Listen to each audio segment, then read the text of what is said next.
Et si quelqu'un disait que c'est vrai que toi tu as écrit les premières lignes, mais celui qui a mené Fafa dans une autre dimension, c'est Anaconda, qu'est-ce que tu répondrais? Je dirais libre à cette personne de penser ça.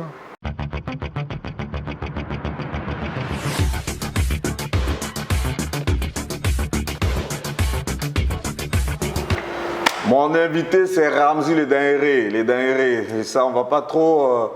Je ne veux pas être très long dans sa présentation parce que lui-même, il est très éloquent. Vous savez, celui qui a écrit les meilleures lettres et les plus belles lettres, en tout cas, c'est selon, hein, de l'émission Fafa pendant près de 4 ans, 3 ans, je crois bien, sur Ivoire TV. Et là, il a animé une tranche au Susu, la 3, Before. Il m'a dit, ça revient. Et vous savez, l'homme est artiste en même temps, il est disjockey depuis plus de 20 ans maintenant. C'est un gars qui a posé tellement de vraies questions. Aujourd'hui, on va lui poser quelques petites questions. Voilà, espérant qu'il va donner satisfaction dans ses différentes réponses, surtout avec des exclusivités comme on les aime sur le plateau d'Actu People. Ramzy, comment vas-tu, jumeau? Voilà, moi, jumeau, aussi calé, non? Ouais, doucement, doucement, je suis là. Ça se passe? Ouais, ça va. Toujours dans le monde de la nuit? Ouais, toujours. Là, tu es où maintenant, là? Oh, là, j'ai ouvert mon lounge à moi.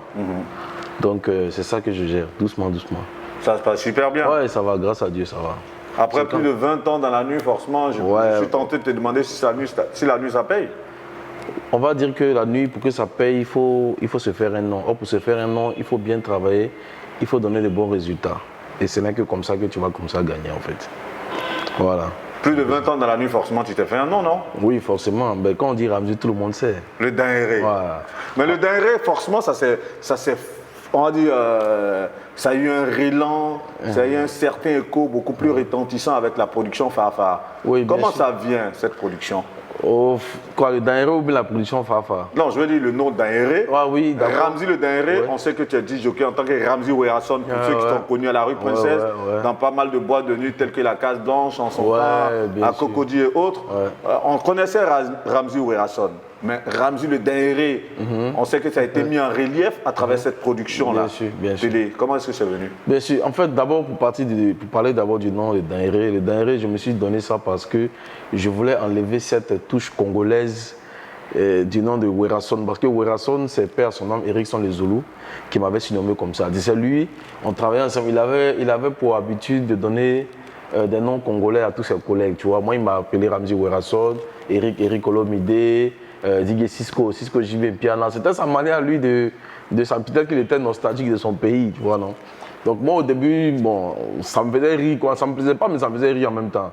Mais pour finir, c'est resté, parce que les gens chantaient mon nom, Ramzy Werason et tout ça.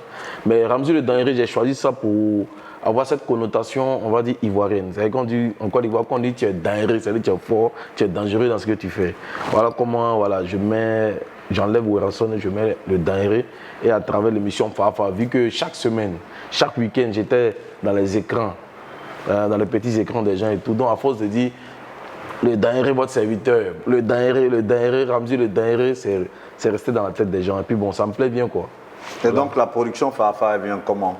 Oui, bon, Fafa, c'est parti d'une inspiration divine, en fait. C'est-à-dire que j'étais à la maison et ça m'est venu comme ça. Ça m'est venu que je me suis dit, mais les gens ont pour habitude de faire des émissions où on dit oui, c'est quoi ton nom à l'état civil, qu'est-ce que tu fais dans la vie.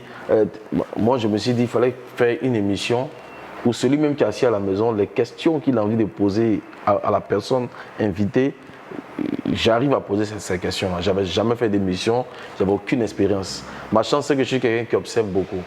Je suis très observateur. Donc, depuis tout petit, à force de voir des vieux pères faire des émissions à la télé et tout ça, si vous avez remarqué, quand je faisais Fafa, à la fin, je disais toujours rendez-vous la semaine prochaine, même heure, même antenne. Tu vois, ça, c'est des choses que je n'ai pas appris, mais que j'ai copié en fait. Donc, voilà comment ça vient. Et je contacte Roland Le Benguiste, qui à l'époque était le directeur du programme d'Ivoire TV.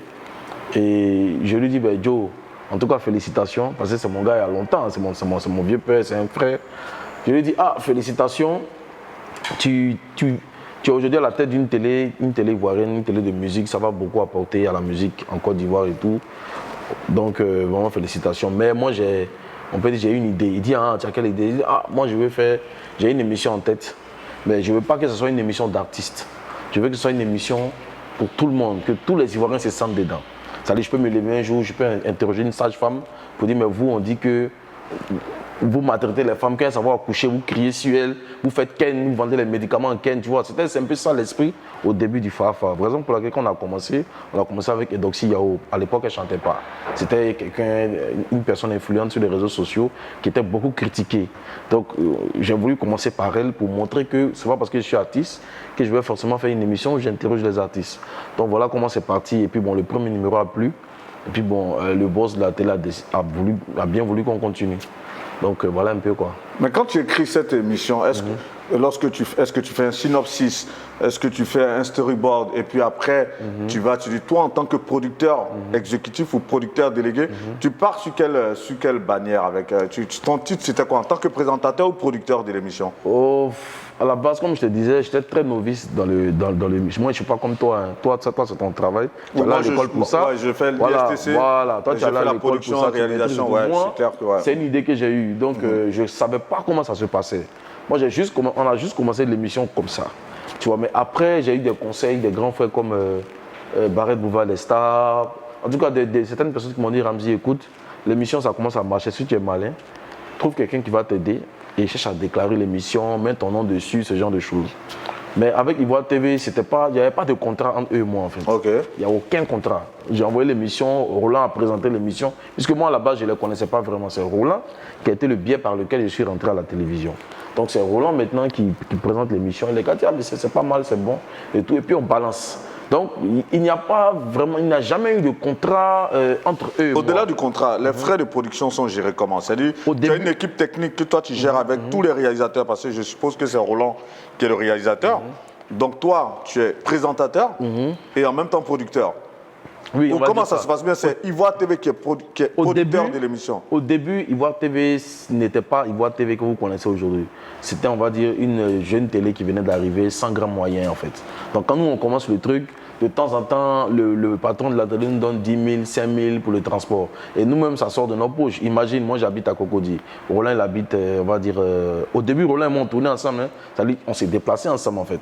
Donc Roland, il habitait à Yopougon, je ne sais pas s'il est encore là-bas. Bon, si on a une émission à faire à Port-Boué, qu'est-ce qu'on fait? Il y a le matériel tout à déplacer. Donc, même matériel de production appartient à qui? Appartenait à Ivoire TV. Voilà, c'est là où je vais en venir, parce que le matériel de production appartient à Ivoire TV. Donc, on suppose que c'est Ivoire TV qui est producteur de l'émission. Non, l'émission Fafa, c'est Ivoire TV qui la produisait. Mais c'était avec l'idée, le truc c'était quoi? Production Ivoire TV, réalisation Roland Le Benguis, idée originale Ramzy Le Danhéré. C'était un peu ça le truc. Donc toi, tu es producteur délégué, mais producteur exécutif, ceux qui mettaient les finances, parce qu'une production, quand même, c'est les finances d'abord, donc en termes de matériel. Oui, bien sûr. C'est une idée, on va dire, la production appartient au final à Ivoire TV. On va dire ça. La production de l'émission, pas l'émission. Voilà, la production appartient. Voilà, toi, tu n'es qu'un producteur délégué, d'autant plus que l'idée émane de toi. Forcément, une production, c'est une idée en image, bien entendu. Donc, tu es sur la production en tant que présentateur pendant 3 ans, 4 ans. Je crois à un moment, tu as dû aussi te retirer et Chola a pris le relais et je crois que tu es revenu après. Non, en fait, je ne m'étais pas retiré. Ça a même créé des tensions. J'avais besoin de me reposer. Donc, j'étais allé au Maroc pour aller me reposer. C'est ça. J'avais même été reçu par père, son âme. Ton ami et frère Fabrice Denot, j'avais vu un peu, Et avant de partir, j'avais laissé, on va dire, au moins 8 mises en boîte. Parce que je partais pour 2 mois. Okay. Donc je me dis qu'en 2 mois, si j'ai fait 8 mises en boîte, ça peut gérer en fait. Maintenant, derrière moi, il s'est dit que oui, il n'y avait pas de mise en boîte. Je ne sais pas comment ça s'est passé. Et ils ont voulu me remplacer avec Chola le temps que je rentre en fait, mais sans m'en informer en fait. Donc après moi, j'étais là-bas, j'ai vu que bon, Chola a commencé à animer l'émission et tout. Et bon, j'ai demandé à Roland qui m'a dit que oui, il fallait qu'on trouve quelqu'un, puisque moi j'étais en voyage et tout ça, bon, bref. Donc en fait, pour dire que Chola, elle était venue pour me suppléer le temps que je rentre en fait. Donc quand je suis rentré, bon, on a réglé ce qu'il fallait régler, j'ai repris l'émission. Puis quelques temps, je suis rentré, je crois, avec le Covid et tout ça, ça m'a fait rester là-bas 4 mois au lieu de 2 mois. Donc je suis rentré, je crois, en mai. Je suis rentré en mai, j'ai repris l'émission et tout. Et après, je crois, à la fin de 2020, je crois que c'est en décembre 2020 ou janvier 2021, bon, j'ai décidé de partir, quoi. Ouais. Pour quelle raison? C'est des raisons que je n'ai pas vraiment envie d'évoquer, en fait. Non, voilà. Excuse-moi, tu ne viens pas sur un plateau de télévision pour faire de la rétention. tu es d'accord avec moi que toi, en tant que présentateur, lorsque tu allais en face de tes invités, tu attendais qu'ils parlent, non? Oui, bien sûr. Pourquoi est-ce que toi, tu as fait de la rétention? Non, mais tu veux me faire dire des choses, en fait. Parce que non, on n'est même pas dans cette dynamique. Non, on n'est pas dans cette dynamique. Je veux dire, tu avais tes raisons. C'était quoi ces raisons-là? Oui, j'avais mes raisons. Bon, comment je peux dire ça? D'abord, j'avais voulu que l'émission évolue. Ok. Parce que moi, je suis dans une logique que si le créateur a fait en sorte que tout évolue, c'est-à-dire tu nais, tu es bébé, tu es couché, après tu t'assois, tu t'arrêtes, tu marches, tu cours, c'est normal que toute chose doit évoluer en fait. Et moi, j'avais voulu que Fafa passe à une autre dimension. Vu qu'on commençait à avoir des concurrents, tu sais qu'à la base, en réalité, on va dire c'est grâce à Fafa qu'il y a beaucoup d'émissions aujourd'hui où certains animateurs n'ont plus froid aux yeux pour poser certaines questions, on va dire, piquantes à leurs invités. Je ne vais pas rebondir sur ça parce que c'est selon. Il y a certaines personnes qui peuvent te répondre pour te dire que tu n'as rien envoyé de nouveau. D'autres personnes peuvent dire ça. Après, toi, tu peux avoir aussi, tu peux te dire, j'ai eu la science infuse, moi, de créer une production qui a été... on va dire motif, on va dire qui a emmené d'autres personnes dans cette dynamique, mais bon, je te le concède, voilà. Mais je veux te dire au moins, si je n'y réagis pas, c'est pas parce qu'il n'y a pas matière. Non, il y a faux. En fait, le truc, c'est quoi? C'était pas par prétention, c'était juste pour dire qu'il fallait, vu que c'était une émission qui avait apporté quelque chose de nouveau, c'est-à-dire quelque chose d'inédit, moi j'avais voulu que ça évolue, c'est-à-dire que au début, on partait chez les gens, on les interviewait. Souvent, on se mettait dans les studios de la radio avec des écrans derrière, on les interviewait. Il fallait que, comme il y a beaucoup de concurrents, il y a d'autres télés qui naissaient. Tu penses que c'est parce que tu as voulu voir cette émission évoluer que c'est ce qui a fait que toi, tu as laissé la place aussi facilement? Non, pas du tout, mais tu m'as demandé, je viens de t'expliquer. C'est une des raisons, voilà, la seconde raison. C'est une des raisons. C'est-à-dire que il fallait que l'émission passe à un autre cap. Tu as vu qu'aujourd'hui, depuis que j'animais l'émission, et aujourd'hui, l'émission n'a pas vraiment évolué en matière de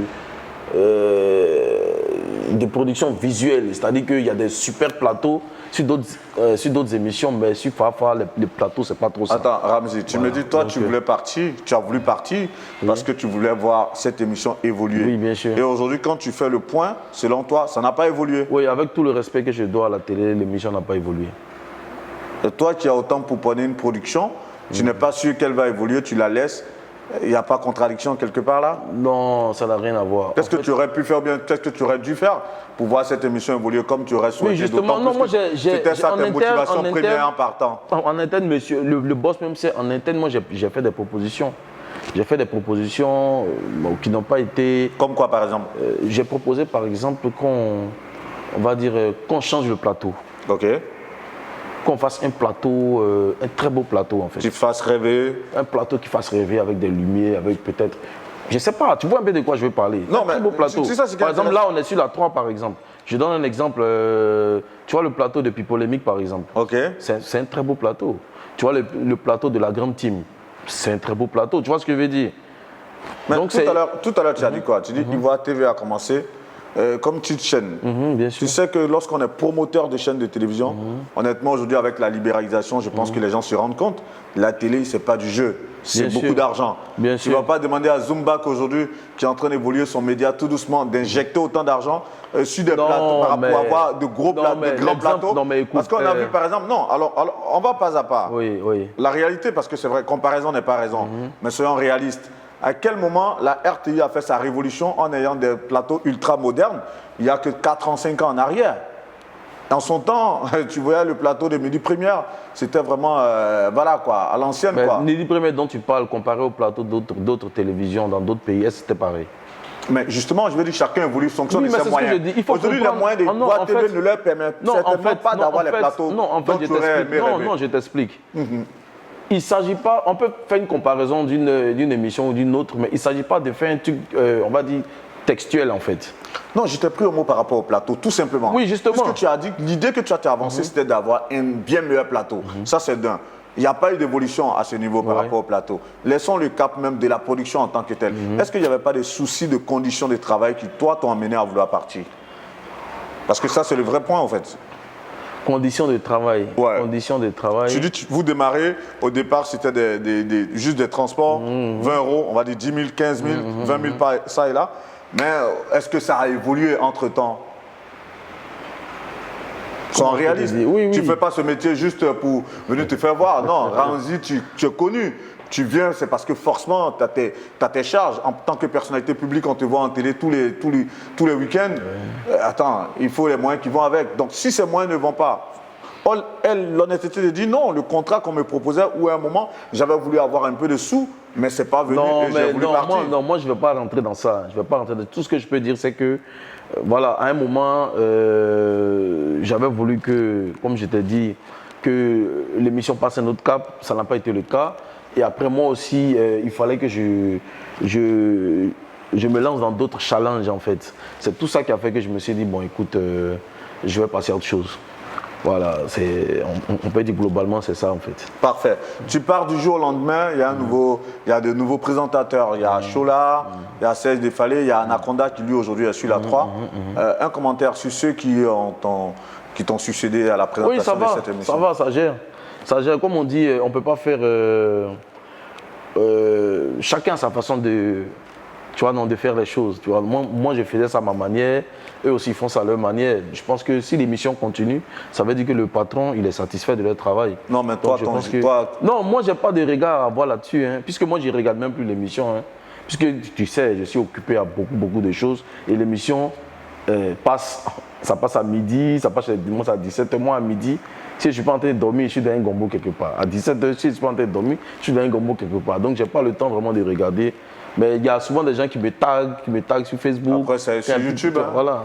Tu as le temps de regarder tout de même. Joe, tu sais, YouTube, c'est compliqué. Hein? C'est compliqué de s'asseoir comme ça pour regarder. Non, mais si, il y a un énorme trafic sur YouTube, donc forcément, tu vas sur YouTube.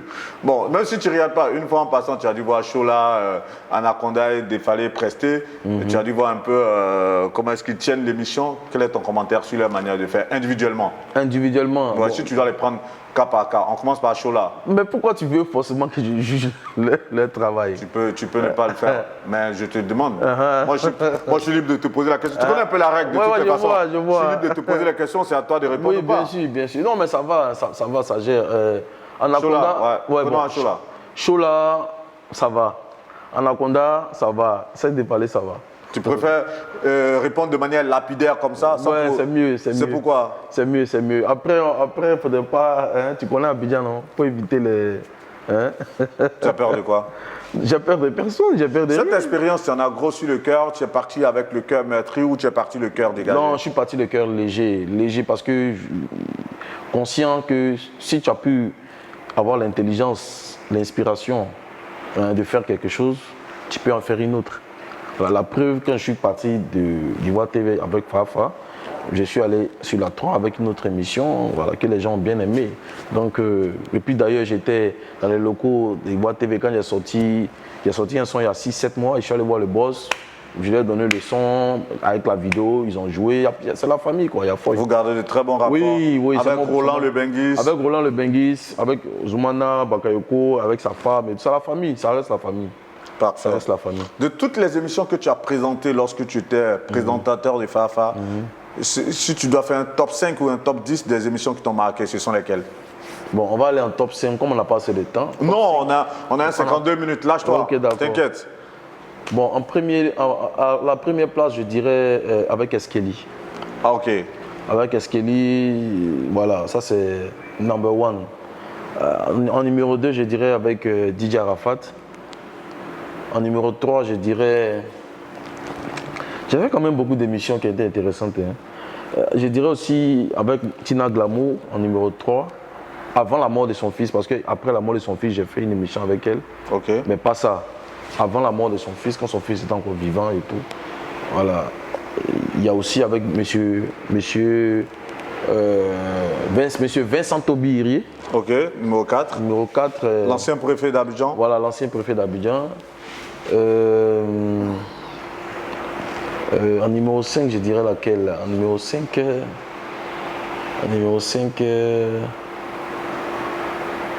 ouf, j'en ai fait beaucoup. Hein. Il y en a même dont je ne me rappelle plus. Une histoire particulière qui a dû entourer l'un de tes tournages, ce serait laquelle? Une histoire particulière autour de l'une de ces productions-là. Une histoire particulière, je dirais avec Eskeli. Ok, parce qu'avec raconte un peu l'histoire. Eskeli, tout ce que les gens ont vu, voilà, et en cinquième position, je dirais, avec Makosso, la toute première émission avec Makosso. Ok. Donc, avec Eskeli, par exemple, on est allé chez lui. Roland le Benguis me dit, hey Ramzi, allons, on va faire Fafa avec Otoé. Il dit, ah, est-ce que Otoé a le temps? Il dit, bon, allons-y. On s'en va, on arrive chez Otoé, il est là, on fait l'émission. Et pendant l'émission, je lui ai posé, je ne sais plus quelle question je lui ai posé, ça l'a mis en rogne, il a cassé une tasse, quoi, tu vois. Après, il a cassé la tasse. Après, on a fini l'émission, j'ai dit à Roland, il dit, Roland, ça là, il ne faut pas enlever, hein. Il faut garder la partie là. Il m'a même serré par les cheveux, tout ça, machin, tu vois. Donc les gens, après, ils ont dit non, mais que oui, Ramzi a dû faire un arrangement avec Eskeli pour faire ça et tout. Ok, c'est faux. Eskeli, lui, était dans son délire. L'acte n'était pas prémédité. Non, ce n'était pas prémédité. On était dedans, on était dans le truc. Puisque moi, ma particularité, tu peux même m'insulter ou tu peux m'attacher. Moi-même, l'animateur, tu peux m'attacher dans l'émission. Mais puisque ce n'est pas en direct. Mais au montage, j'ai dit non, laissez la partie là. C'est ça qui va plaire aux gens en fait. Ok. Voilà, Tina Glamour par exemple, elle a dit, j'ai dit mais maman, aujourd'hui là, tu es une ancienne artiste, tu vois. Ancienne artiste que j'ai dit, j'ai eu problème. Elle dit toi-même tu es plus ancien que moi. Avec tes cheveux, il y a beaucoup d'abeilles dedans. Ça sent mauvais, tu vois. Et c'est tout ça que j'ai gardé. Mais dis d'un artiste que tu es ancien, c'est pas un peu galvaudé, c'est pas un peu. Non, en fait, c'est pas un peu injurieux, personnellement, c'est pas peut-être que j'ai pas utilisé le bon mot en fait. Je voulais juste dire que c'est quand je parle d'ancien dans le respect en fait, tu vois non. Je voulais juste dire que c'est une vieille mère et tout. Pourquoi elle pouvait pas, on va dire, essayer de prendre d'autres artistes sous son aile pour leur montrer un peu, puisque elle a une très belle voix, elle sait très bien chanter, elle a plusieurs, on va dire, elle chante à plusieurs octaves. Donc elle peut peut-être former certains artistes et tout. Mais, tu connais la vieille mère, elle a pris ça mal. Tu disais tout à l'heure avec Eskeli, l'acte n'était pas prémédité. Est-ce que dans toutes tes interviews que tu as faites, il n'y avait pas eu une scène où tu t'es entendu avec un invité pour dire, bon, lorsqu'on sera en train de faire l'interview, fais tel truc parce que ça va susciter un buzz? Non. Quand je dis ça, je pense à un gars comme Makosso. Est-ce qu'il ne t'a pas dit, laisse serment l'école, comme on a vu, un truc de ce genre, en toute honnêteté? Non, non. Tu es sûr? Non, parce que tu sais, Makosso, c'est. Non, je veux qu'on soit sincère. Non, sincère. Il n'y a jamais eu d'arrangement sur un plateau où tu as demandé à un invité, voilà, vas-y, crée une scène, tu vas faire un buzz. Non. Parfois, c'est la seule émission qui buzzait toute seule en fait. Il n'y avait pas de calcul en bas en fait. Il n'y a aucune scène qui a été suscitée? Aucune? Non, aucune. Pas dans ma. Pas que. Je m'en souviens pas en fait. Je pense pas. Parfait. Donc ces 5 numéros t'ont marqué forcément. Oui. Et après aujourd'hui, là, tu pars de Fafa, tu te retrouves sur la 3 avec le Before, où tu retrouves l'amour, tes premières amours, celles des platines, forcément. Qu'est-ce que ça fait de savoir que là, on est en train de tutoyer les platines et qu'on n'est plus en train de poser des questions aux gens? Qu'est-ce que ça fait?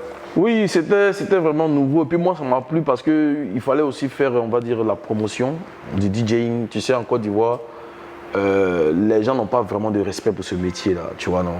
Voilà, on peut peut-être, certains DJ qui ont un nom, on les traite avec beaucoup plus de respect que peut-être des DJ qui ne sont pas vraiment connus, tu vois. Alors que tout le monde doit être logé à la même enseigne, tu vois. Donc, en faisant cette émission à la télé et tout, le gars Ramzi est en train d'animer, il chante un peu, il dit un peu le nom des gens, quelqu'un vient faire les atalakou et tout. Pour moi, ça m'a vraiment fait beaucoup de bien, j'ai beaucoup aimé. Ça m'a permis aussi de montrer aux gens que voilà, ce métier-là, sans le DJ, bon, il n'y a pas vraiment de fête, même dans la tristesse, aux funérailles. Il y a un DJ qui met la musique, tu vois. Au baptême, il y a un DJ qui met la musique. À la naissance, si vous devez fêter la naissance d'un bébé, un DJ va venir. Le DJ vous accompagne dans votre vie à tous les moments clés, on va dire. Donc c'était vraiment très important pour moi. Et puis bon, Dieu merci, ça a été cool, quoi. J'ai du mal à me détacher un peu de la thématique de Fafa, parce qu'il y a une question qui me vient à l'instant à l'idée là. On peut dire, ouais, c'est Ramzi qui a écrit les premières lignes de Fafa. Et si quelqu'un disait que c'est vrai que toi, tu as écrit les premières lignes, mais celui qui a amené Fafa dans une autre dimension, c'est Anaconda, qu'est-ce que tu répondrais? Si quelqu'un dit ça, quoi, je dirais libre à cette personne de penser ça.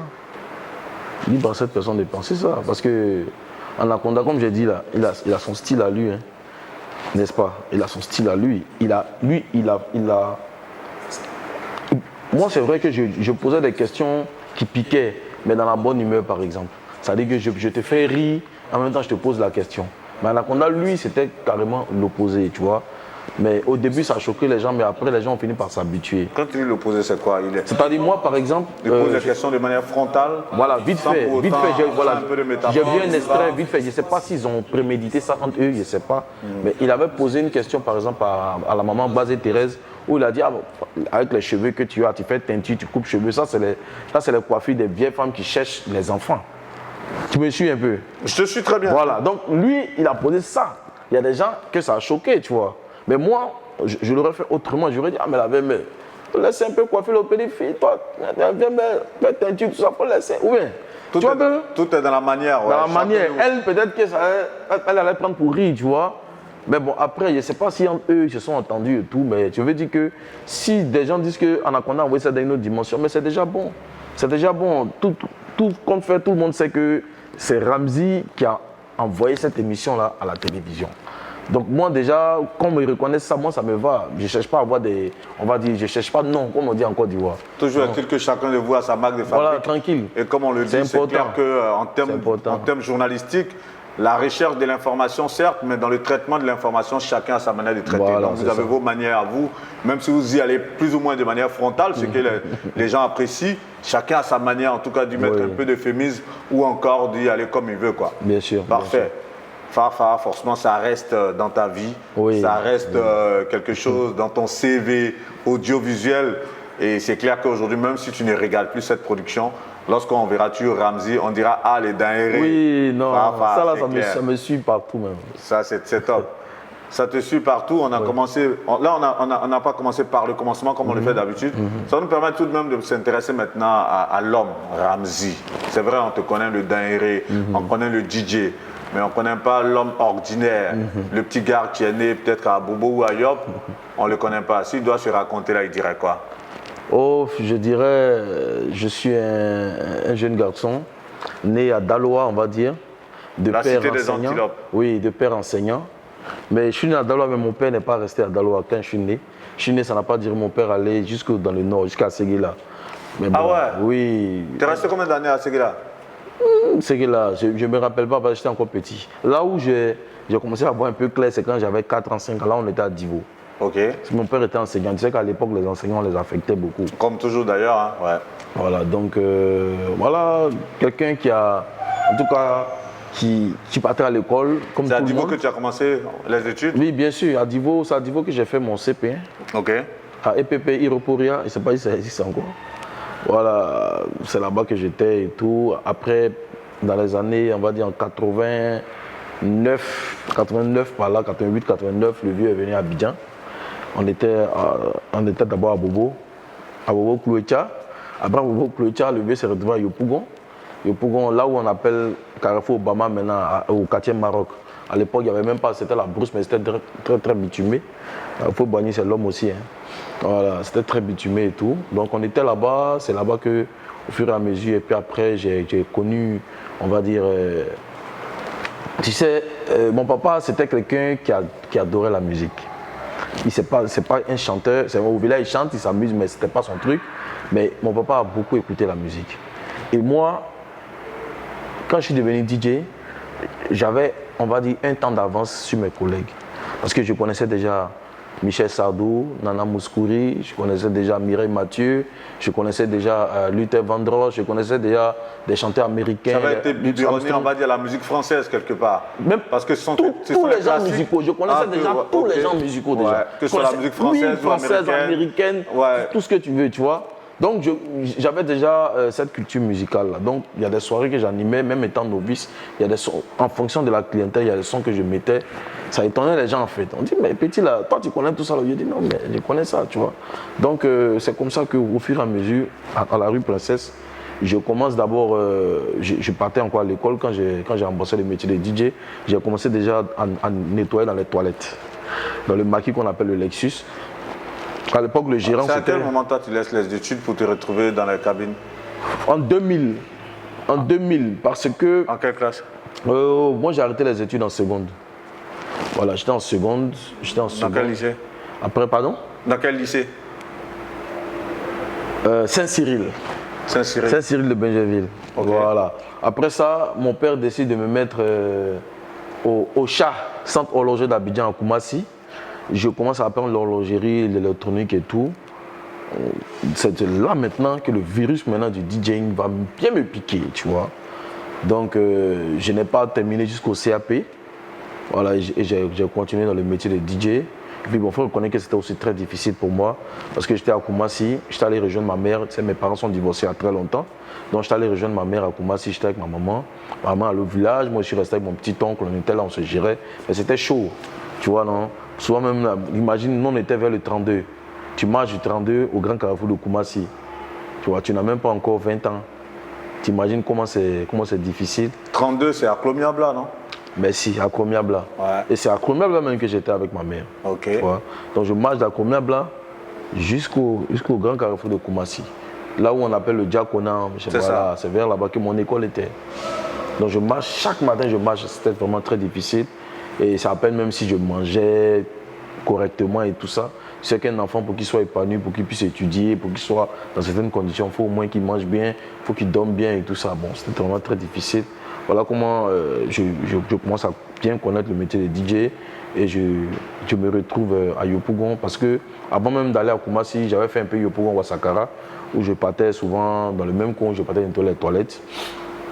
Donc quand j'ai arrêté, je suis revenu dans le coin, tout ça. Je continuais à nettoyer les toilettes et Jeff Bokolo Bango qui a chanté Aladji, c'est un vieux père que je vais saluer aujourd'hui. Voilà, qui m'a regardé, il m'a dit, mais petit, toi tu nettoies les toilettes, mais on ne dirait pas, hein, ça dit tu es toujours propre, tu es toujours chic, tout ça. Il faut que tu deviennes DJ. Ça me plaisait, mais j'avais jamais osé en fait. C'est lui qui m'a dit, il faut que tu deviennes DJ. Et à l'époque, il y a un DJ, je ne sais plus s'il est vivant parce que j'ai perdu sa trace, on l'appelait Jules La Merveille. C'est lui qui a commencé à me former en fait. Et c'est avec lui que j'ai appris déjà à mixer, à faire certaines choses. Et voilà comment je vais connaître Alain Kouassi qui est décédé cette année, paix à son âme, qui m'a pris carrément sous son aile, qui m'a pris comme son enfant. Il m'envoyait même chez lui à la maison, je me lavais là-bas, sa femme préparait, je mangeais et tout. Et c'est lui qui m'a vraiment appris les vrais rudiments même du métier. Et au fur et à mesure, jusqu'à ce que je devienne Ramzi que vous connaissez. Donc c'est Jeff qui suscite en toi la vocation de DJ. Oui, peut-être que lui il a oublié, mais moi je n'ai pas oublié. Ok. Voilà. Et ça c'était dans quoi? Dans un maquis, dans un bar? C'était dans un maquis. C'était dans un maquis. À l'époque, ça s'appelait le Lexus. À l'époque, à la rue Princesse, il n'y avait pas de bar fermé. C'est-à-dire que le maquis est là, il y a la terrasse qui est là, le maquis est là et tout. Et puis, quand vous rentrez, c'est pas fermé, mais c'est bien couvert et tout, avec les jeux de lumière. Jeff, c'était le gérant. Ah, il était gérant? Il était gérant, oui. C'était le manager général, le gérant du Lexus. Et comme lui te voyait nettoyer dans les toilettes. Il me voyait nettoyer dans les toilettes, j'étais toujours chic, j'étais toujours, en tout cas bien. Souvent il me fourrait pour venir travailler, tout ça là. Donc il a aimé un peu ce feeling là, et puis il m'a dit, petit, il faut que tu deviennes DJ. Du Lexus, tu te retrouves où? Du Lexus, je me retrouve à ne pas travailler pendant un moment. Pendant un moment, je n'ai pas bossé, mais je partais voir mon ami Eric Olomide qui animait au Stéphile. À Niangon. À Niangon. Et moi, beaucoup de gens pensent que je travaillais là-bas, mais je ne travaillais pas là-bas. Je partais là-bas à cause de Hervé Denon et Eric Olomide, qui était celui pour qui je partais. Fabrice Denon ou Hervé Denon? Non, Eric. Non, pardon. Hervé Denon, pas Fabrice Denon. Hervé Denon.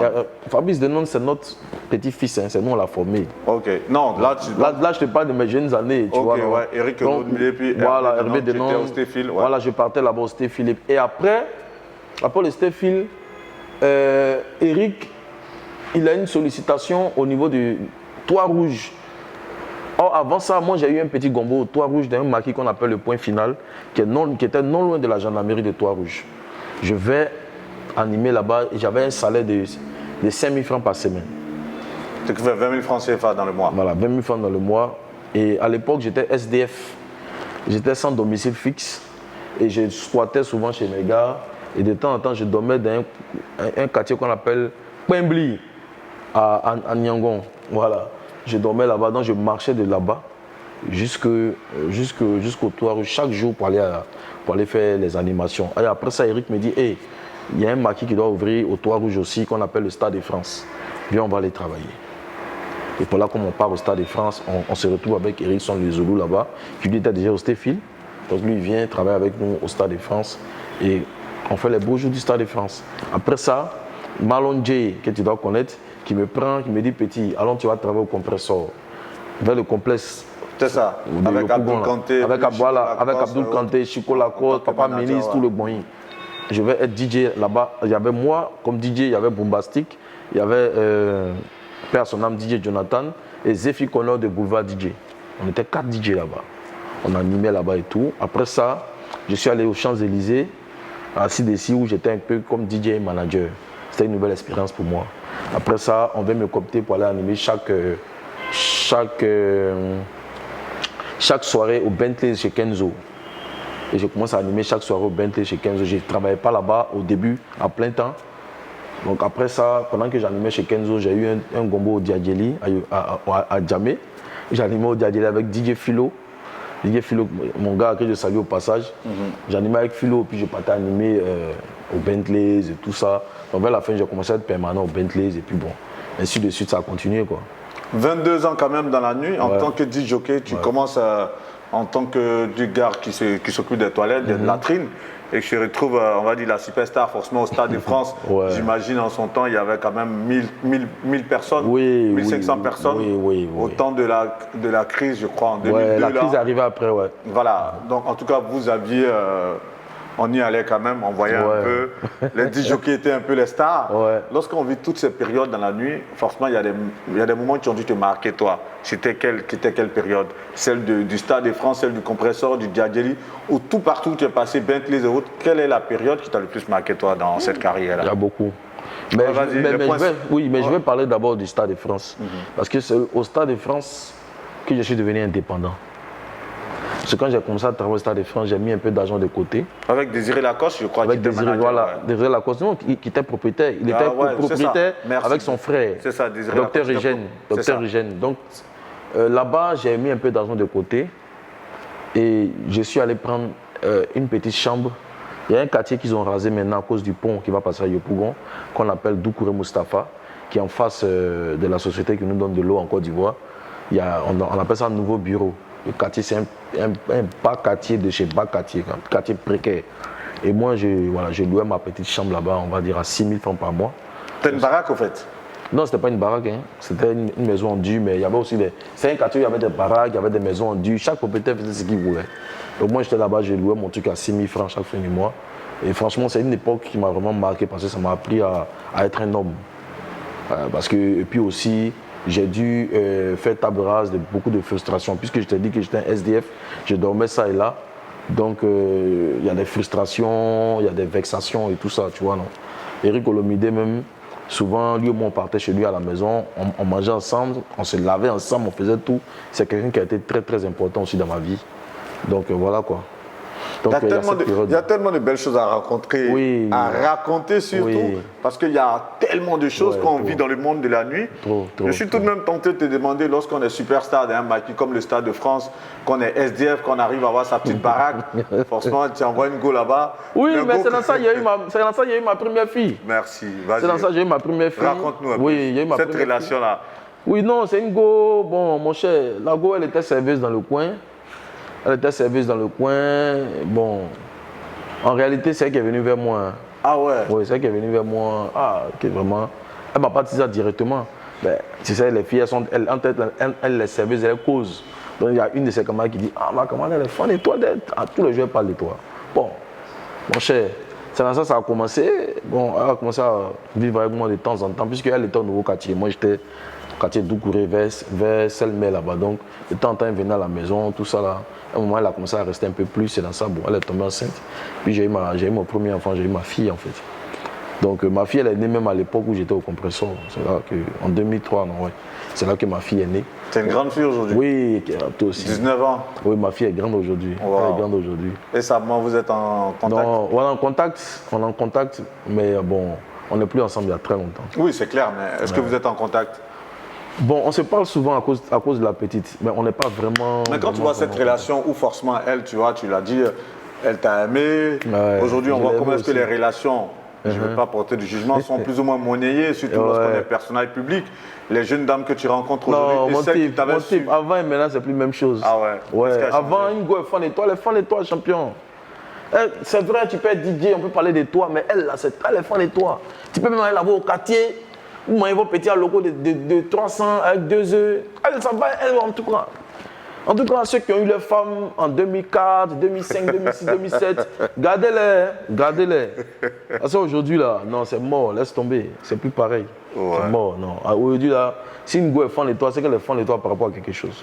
Donc, le Stade de France, ça t'a marqué parce que c'est là où tu prends ton indépendance. Oui, c'est là. Après, les autres espaces de nuit où tu passes, quels sont les espaces qui ont dû te marquer? Oui, le Shanghai aussi m'a marqué. Le ministère de la Joie aussi m'a marqué. Au ministère de la Joie, j'ai travaillé là-bas avec Zephy. Parce que comme j'étais à Djamé, au Djadjeli, Zephy, au ministère, il n'avait pas de DJ platine qui jouait vraiment la musique. À l'époque, Frankie DiCaprio, il était DJ, mais il était encore nouveau DJ, c'était pas encore ça. Donc, maman Grâce de Souza, que tu connais certainement, elle avait besoin de. Voilà, maman Reine Grâce, elle avait besoin de quelqu'un qui puisse enflammer son coin. Donc, Zephy lui dit, mais moi, il y a mon bon petit. On a traversé mon compresseur. Celui-là, il vient ici, le coin s'est gâté. Or, à l'époque, le ministère de la Joie était en concurrence avec le Shanghai. Or, le Shanghai, les digues étaient trop violents. Donc, il fallait quelqu'un qui tienne la route, en fait. Donc, voilà comment il va me chercher à Djamé pour dire, petit, viens, on va travailler. Et cette époque-là m'a vraiment marqué parce que c'est là, en fait, que j'ai compris que ce métier-là, si je faisais bien, ça pouvait vraiment me nourrir, en fait, tu vois. Parce que Maman Grâce, elle m'a signé et elle m'a considéré. Je ne sais pas comment t'expliquer ça. C'est-à-dire qu'elle m'a pris avec tous les honneurs. Elle m'a dit, bon, à l'époque... Il y avait un cadre de travail bien défini, un cadre de travail bien défini, un bon salaire. Ouais. Et puis elle me respectait. Quand, par exemple, elle voulait quelque chose, elle me parlait avec beaucoup de respect, elle me traitait comme son propre fils, tu vois un peu. J'étais là-bas avec Zephy, avec Kérosène. Kérosène était encore un jeune DJ aussi qui se cherchait. Voilà, Kérosène. Forcément, aujourd'hui, c'est la superstar du coupé décalé. J'allais tenter de te demander, c'est là que vos voix se croisent. Oui, c'est là qu'on est. Puis c'est moi qui l'ai. Ses débuts, c'était comment? Bon, ses débuts, Kérosène de nature, c'est quelqu'un. Tu dis, c'est toi qui l'as formé ou c'est toi qui l'as. Parce qu'il était au titré, quand il arrive à. Voilà. Là, c'est toi, tu lui dis de rester? Raconte-nous. Non, moi je l'ai trouvé là, je crois, je l'ai trouvé là, mais je l'ai pris sous mon aile. Parce qu'avec Zephy, comme Zephy c'était la Talakoumane du coin, et Kérosène depuis longtemps, il a une voix qui porte. C'est-à-dire quand Kérosène chante, on sait qu'il y a quelqu'un qui est en train de chanter en fait. C'est ça. Donc il y avait une certaine petite concurrence déloyale que Zephy, qui est là, c'est mon vieux, hein, il connaît. Voilà, une petite concurrence déloyale qu'il voulait faire avec Kérosène et tout. Donc c'est moi qui ai pris Kérosène sous mon aile en fait. C'est moi qui le défendais quand il y avait des trucs. Tout ça, quand Maman Grâce même voulait déjà fouler un peu, il dit non, maman, il faut le laisser, tout ça, tu vois un peu, non? Quand je partais souvent animé, parce qu'à l'époque, il y avait un Maki Niangouan qui me sollicitait chaque dimanche. Je partais avec lui comme on attend la cour, je les présentais au VP comme les sergents killers, qui étaient les doyens à l'époque. Mais comment ça se fait que quelqu'un doit sortir boulevard DJ? Toi, en ce moment, tu étais au ministère de la Non, en ce moment, je ne suis plus. Tu n'étais plus là-bas? Je n'étais plus là-bas. Qu'est-ce qui a fait que toi, tu es parti? Je suis parti du ministère de la Joie parce qu'il y a un monsieur qui m'a manqué de respect. Un monsieur qui m'a manqué de respect, même si Maman Grâce m'a défendu, mais après j'ai... Qu'est-ce qui s'est passé? Ah, il y a longtemps. Mais je sais qu'on a failli... C'est que tu te rappelles de ce que ça a dû se passer? On a même failli... Mais on a failli en venir au maire en fait, avec le vieux père, qui s'appelle Aman Yalé. Voilà, Aman Yalé. Tu sais, souvent les managers, à l'époque, c'était les vieux pères, les managers, tu vois. Donc eux, quand ils sont là, ils avaient une tendance à, on va dire, rabaisser les DJ, à dire aux DJ que je suis le manager, donc je suis ton patron, tu vois. Donc il y avait souvent des écarts de comportement qui se passaient et tout. Et ce jour-là, moi, j'ai pété un câble, mais après ça, je suis resté, mais après, je ne me sentais plus à l'aise dans le coin. Voilà comment j'ai une sollicitation au Shanghai et je pars travailler au Shanghai à côté. C'est pas parce qu'il y avait une meilleure proposition financière là-bas? En toute honnêteté. C'est vrai que tu prêtais, voilà. Parce qu'en ce moment, Shanghai, quand même, c'était l'établissement. Oui, c'était l'élite. Voilà, où il y avait tous les grands DJ. Oui, aller au Shanghai, c'était comme je quittais. Et puis en ce moment, le ministère de la Joie commençait à... Ça remplissait plus. Mais ça allait. Non, mais après, c'était un peu chaud. En même temps qu'on y est, vu que toi, tu dis que tu prenais un peu la défense de Kérosène, que tu l'aimais parce que quelque part, il y avait une certaine concurrence entre lui et les équipes. Mais toi qui l'as défendu, tu le laisses. Et comment ça se fait que lui fait route après avec Kérosène, avec Zephy? Oui, parce que vers la fin, tu sais, bon, je ne dis pas que c'est moi qui l'ai imposé, mais quand j'ai fait en sorte que Kérosène puisse s'imposer au ministère de la Joie, Zephy était obligé, puisque Zephy, lui, il chante en lingala. Kérosène, quand il chante, puisque c'est quelqu'un qui a fait du zouglou dans son quartier. Donc lui, même quand il fait les atalakou, il chante en français. Donc Maman Grâce, quand ses clients viennent là, et que Kérosène commence à bailler, il dit des choses que le client même qui est assis, il comprend. Donc, vers la fin, un moment, Grâce même a commencé à prendre Kérosène aussi comme son gars, comme on dit dans le jargon. Zéfi est obligé de composer avec lui. Et maintenant, il y a eu maintenant la période où il devait être produit. Où Maman Grâce voulait les produits. Bon, lui, il peut mieux vous expliquer, puisque moi, je n'étais plus là-bas en ce moment. Donc, Mais quand toi, tu vois là au début, tu veux dire que ces deux-là, ils étaient ensemble, mais ils ne s'aimaient pas ou bien ils ne s'entendaient pas? je ne peux pas dire qu'ils ne s'aimaient pas, mais Kérosène aussi, de nature, c'était quelqu'un de très timide. Donc, Zéfi prenait, on va dire, toute la place. Puis Zéfi, lui, était déjà rodé. Il avait déjà chanté dans des orchestres au Congo et tout ça. Lui, il connaissait déjà le mouvement. Donc, Kérosène, bon, lui, il savait chanter, ils sont rentrés en studio et tout ça. Mais bon, Kérosène ne s'affirmait pas vraiment en tant que tel. Mais je ne peux pas dire qu'il ne s'aimait pas. C'est pas. Non, c'est pas vrai. C'est l'occasion pour moi de te demander quel commentaire tu as fait après de la sortie de Zéfi lorsqu'il est venu sur les plateaux télé pour dire qu'aujourd'hui Kérosène l'a abandonné quelque part avec tout le succès qu'il a. Il ne lui donne pas un coup de main quand il appelle, il ne décroche pas. Quel commentaire tu as fait de tout ça? Bon, moi, tout ce que je peux dire, c'est que on est tous des êtres humains, tu vois. On a tous nos faiblesses. Voilà, Zéfi, peut-être que c'est beaucoup de choses qu'il avait emmagasinées.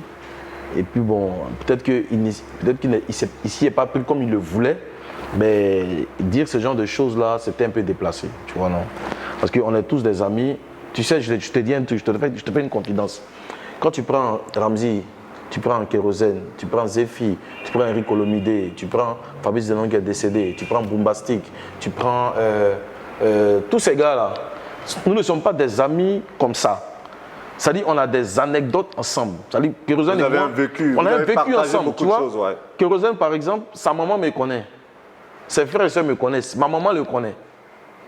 Ils venaient chez nous. Moi, je vais chez eux. Avant qu'elle est tombée malade à l'époque de Boulevard DJ, il a failli mourir. Moi, j'étais là-bas tous les jours. Je ne sais pas si tu comprends ce que je veux dire. C'est pareil avec Boombastic, c'est pareil avec Zéfi. On a des. Tu vois un peu. Donc, souvent, quand il y a des choses qui se passent, ça peut te faire mal. Hein, où tu te rappelles de certaines choses que vous avez vécues. Des liens forts que vous avez vécu. Tu te dis, mais pourquoi ces liens-là ont tendance à disparaître en fait? Et comme tout le monde n'encaisse pas les choses de la même manière, Zéfi a dû vraiment mal prendre la chose. Et peut-être qu'il ne devait pas dévoiler beaucoup de choses à la télé. Moi, je lui ai dit que Zéfi, tu es allé un peu loin. C'est vrai, peut-être que tu as raison. Ce Kérosène aujourd'hui, il a un certain niveau. Il peut arriver un moment où il est occupé, peut-être tu l'appelles, il ne décroche pas. Peut-être il veut te relancer et il oublie. Tu vois, non? Mais la meilleure manière de faire, là, lui dire que tu croises. Moi, par exemple, tous mes amis me connaissent. Kérosène, s'il me fait une chose qui ne me plaît pas, non seulement il le saura de mon attitude, et si je le croise, je ne vais pas le rater. Moi, je m'en fous de star, moi, je m'en fous de ça. Mais tu es un star aussi. Oui, bien sûr. Ouais. Donc, quand lui et moi se voit, Kérosène, on a eu plusieurs fois des petits mouvements. Mais il sait quand je ne suis pas content, il sait. Tu comprends ce que je veux dire? Donc, quand tu le vois, c'est ton petit avant tout. Tu comprends, non? Il faut lui dire les choses clairement. Quand tu vois aujourd'hui ce que vous avez vécu tout de même par le passé, oui. Plus de 20 ans après, tu ne te rends pas compte tout de même que le showbiz a ses codes, a ses règles quelque part? Oui, le showbiz a ses codes, a ses règles, c'est vrai. Comme toute ascension sociale. Les amis aujourd'hui que Kérosène, aujourd'hui quand même, il dîne avec des présidents de la République. Oui. Il est dans des lieux feutrés. Est-ce que vous pensez qu'aujourd'hui vous pouvez avoir les mêmes rapports? Quand toi tu analyses, est-ce que tu penses que vous pouvez avoir aujourd'hui les mêmes rapports? En toute honnêteté? Oui, je pense. On peut ne pas se fréquenter toujours comme avant. Mais normalement, si par exemple Boombastic aujourd'hui, je laisse même Kérosène. Boombastic aujourd'hui, tu sais que Boombastic aujourd'hui c'est Boombastic. Mais quand moi j'appelle Boombastic, quand il voit mon appel, il doit décrocher.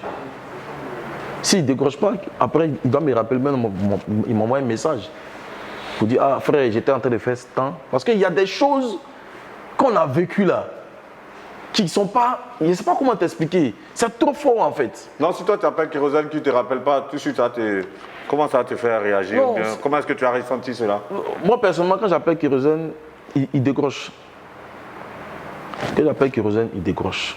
Et si Kérosène, si le jour qu'il m'appelle que je ne décroche pas, il saura que je ne suis pas content. Il le saura direct. Parce qu'on se connaît il y a longtemps. Donc quand il me voit même dans la rue, il sait que le type là, il n'est pas content de ce qu'il a fait. Si moi aussi je le vois, je saurais que Kérosène n'est pas content de moi. Comme tu as eu l'habitude de parler un peu de manière relâchée lors de tes interviews, je vais te poser une question de manière relâchée.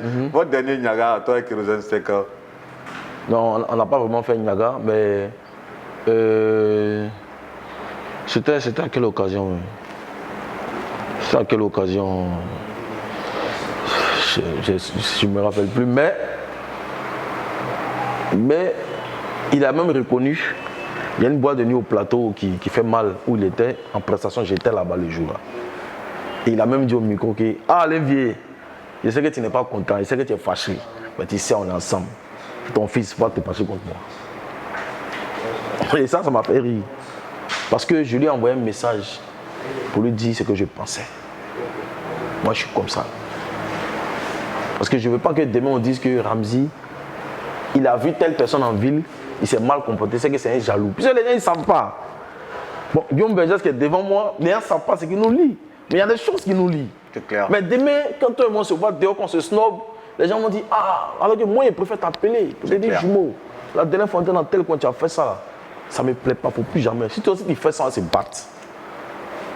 Quand toi-même tu sais ça, le jour où on va te dire que Ramzy a dit tel truc sur toi, télé, c'est faux. C'est Ramzy que moi je connais là.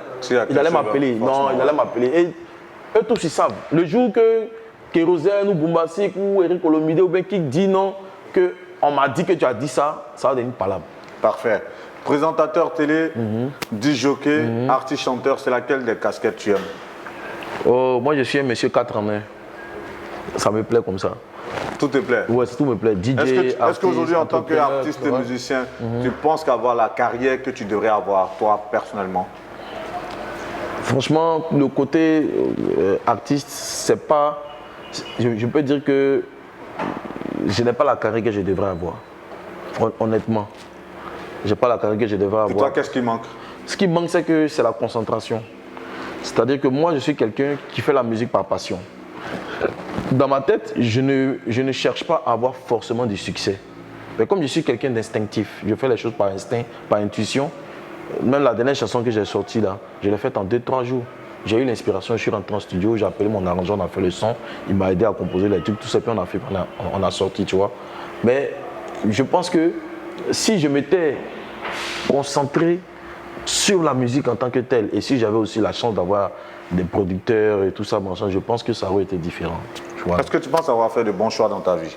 Oui. En tout cas, les grandes lignes, j'ai fait de bons choix. Mais on se trompe souvent. Voilà, j'ai souvent fait de mauvais choix. Par exemple, quand je suis parti au Bénin, voilà, j'ai une boîte de nuit, ça c'était un très mauvais choix. C'était aussi une période où j'avais vraiment besoin de... Pourquoi est-ce que ça reste un mauvais choix pour toi?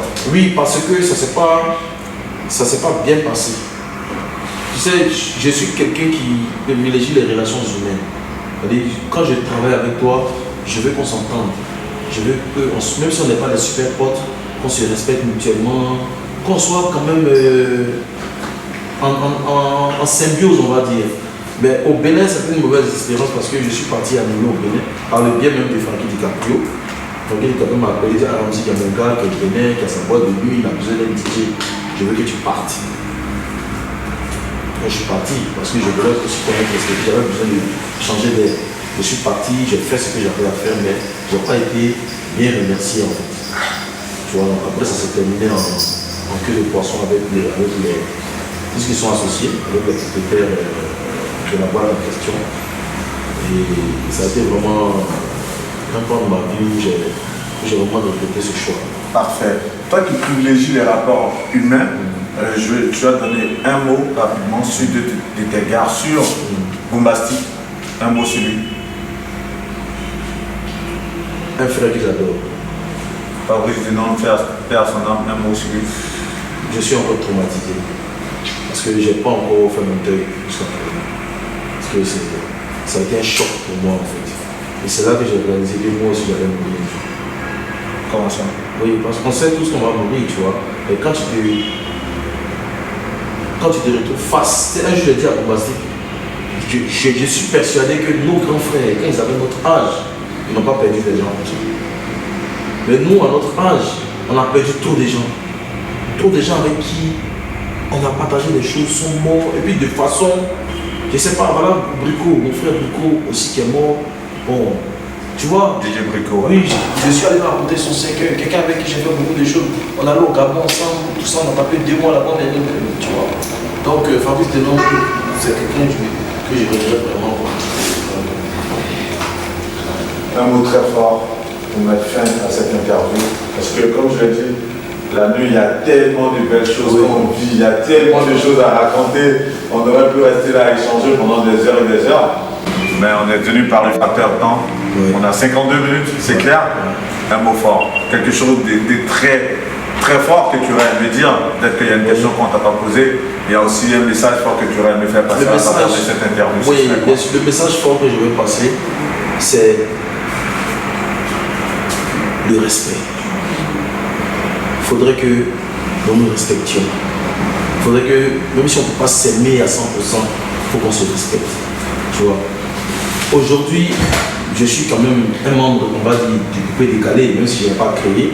Mais en tant que DJ, j'ai vraiment travaillé pour le coupé décalé. Tu as contribué à promouvoir ce mouvement. Aujourd'hui, tout le monde dit oui, ça ne va pas, c'est tombé, c'est parce que c'est à cause du mauvais comportement des acteurs de ce mouvement. Maintenant, tu penses que le coupé décalé est tombé vraiment? Non, il n'est pas tombé, puisque.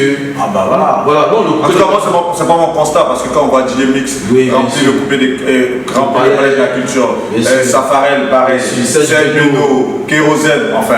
En fait, la réalité est quoi? La réalité est que même quand tu voyages, il n'y a pas d'artistes, il y a plus de spectacles et de dates que les artistes coupés décalés. Bah, voilà. Le coupé décalé fait fort, mais je veux dire que l'attitude que les acteurs de ce mouvement-là ont, ça risque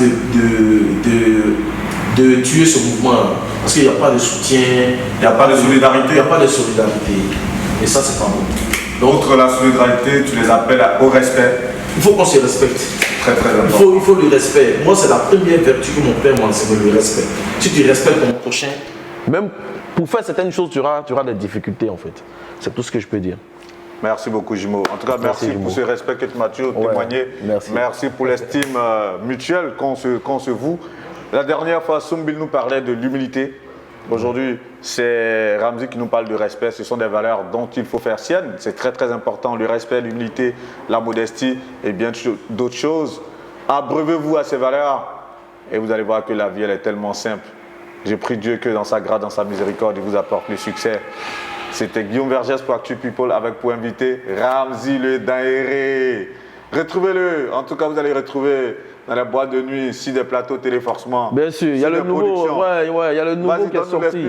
Le nouveau qui est sorti qu'on appelle Balle perdue. Allez sur YouTube, allez checker ça, c'est bon. Dans quelques semaines, je sors encore un autre truc. Là, tu es inspiré. Là. Voilà, je suis inspiré. On va sortir. Balle perdue. Après, il y a quelque chose dans la télé là. C'est gamme de télé. Gamme de télé. On termine par ce four. Par ce fourri. C'est le gamme de télé. Tout ça, c'est gamme de télé, les gars. Allez, que Dieu vous garde. À très bientôt. Ciao.